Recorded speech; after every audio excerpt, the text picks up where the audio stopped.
Kana son fara editing amma baka san daga inda zaka fara ba. A wannan bidiyon zan nuna maka duk matakan da beginner yake bukata domin fara editing kamar professional. A wannan tutorial din zan nuna maka matakai guda 5 da dole ne ga duk wanda zai fara koyar editing ya san su, kuma da zarar ka fahimci waɗannan abubuwa editing zai zama mai sauƙi sosai a gare ka. Mataki na 1, import video. Mataki na farko a editing shine shigo da bidiyo cikin editing software. Wannan yana nufin ka saka bidiyo ɗinka cikin project domin ka fara aiki da su. Misali, za ka yi editing sai ka fara ɗauko bidiyon ka zuwa cikin application ɗin da za ka yi editing. Za ka buɗe duk wani application da ka san kana yin editing a cikinsa. Abu na farko shine ka ɗauki wayarka ka buɗe CapCut ko kuma InShot ko BN, ka taɓa new project, ka kai shi zuwa timeline yayin da zaka fara editing. Amma kafin mu ci gaba, ina mai sanar da kai cewa ka tsaya ka kalli bidiyon har ƙarshe, saboda wannan bidiyon shine dan mabudin da zai bude hanyar da zaka fara zama professional a editing. Sannan kada ka manta, wani abu ne yake baka wahala idan kana yin editing? Ka rubuta mana a comment section. Mataki na 2, cutting video. Mataki na 2 shine yanke bangaren da baka so a cikin bidiyon ka.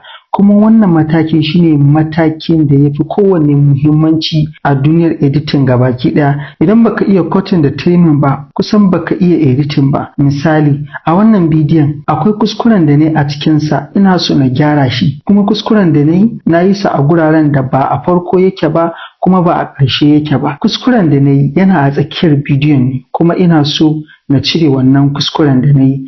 Abin da nake nufi shine, misali, mai gini ne yana gini bayan ya gama ginin, amma sai ya auna ya ga akwai wani kuskure da ya aikata a tsakiyar katangar da ya riga ya gama ginawa. Tom, yaya za a yi mai gini ya gyara wannan matsalar? Yadda za a gyara wannan matsalar nake so mu tattauna a kai a yanzu. Allah ya sa dai ka gane. Abin da za ka yi shine, za ka ɗauko bidiyon ka sannan ka saka shi a duk wani application na editing kake da shi a wayarka. Idan kana editing da CapCut ko InShot ko BN, duka hanyar da ake yanke bidiyo iri ɗaya ce, sai dai sunan application ɗin da tsarin zubin application ɗin ya bambanta. Amma idan dai a CapCut kake editing, to congratulations. Sai ka buɗe CapCut ɗinka kamar haka. Bayan ka buɗe CapCut ɗinka sai ka taɓa new video.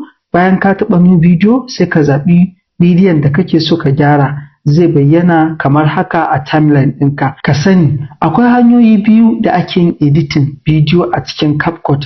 Hanya ta ɗaya, zaka ga gun da aka saka edit, kana taɓawa zaka ga abubuwa sun bayyana kamar haka. Idan kai scrolling zaka gan su da yawa sai ka fara editing ɗinka. Wannan ita ce hanya ta farko.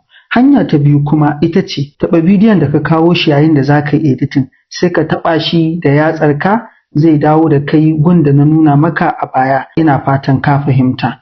Bismillah shayi, kai da wasa nake maka. Daga nan suka fara sauraron bidiyon ka ji ina ne kai kuskure, sai ka yanke.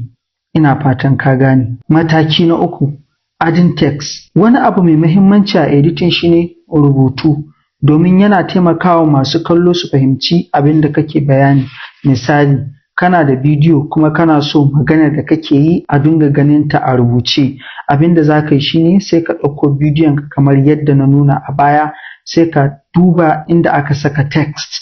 Idan da turanci kai bidiyon ka ko da larabci, auto caption ya ishe ka. Idan da Hausa ne sai ka bi ɗaya bayan ɗaya, sannan sai ka rubuta abin da kake so ka rubuta. Mataki na 4, adding music. Saka kiɗa ko waka a cikin bidiyon ka. Music yana ba wa bidiyo energy da emotion. Dole ne ka daidaita music, wato sauti, domin kada ya rinjaye muryar da ke cikin bidiyon. Sannan gargaɗi a gare ka, ka kula da kiɗa ko waƙar da zaka sa saboda gujewa copyright a cikin bidiyon ka. Mataki na 5, exporting ɗin bidiyo. Bayan ka gama editing, mataki na ƙarshe shine exporting, wato fitar da bidiyo domin posting a YouTube ko a duk wata social media da kake da ita. Wanda wannan shine mataki na ƙarshe mai matuƙar muhimmanci, wanda idan baka kula ba, bidiyon ka ba zai fita da quality mai kyau ba.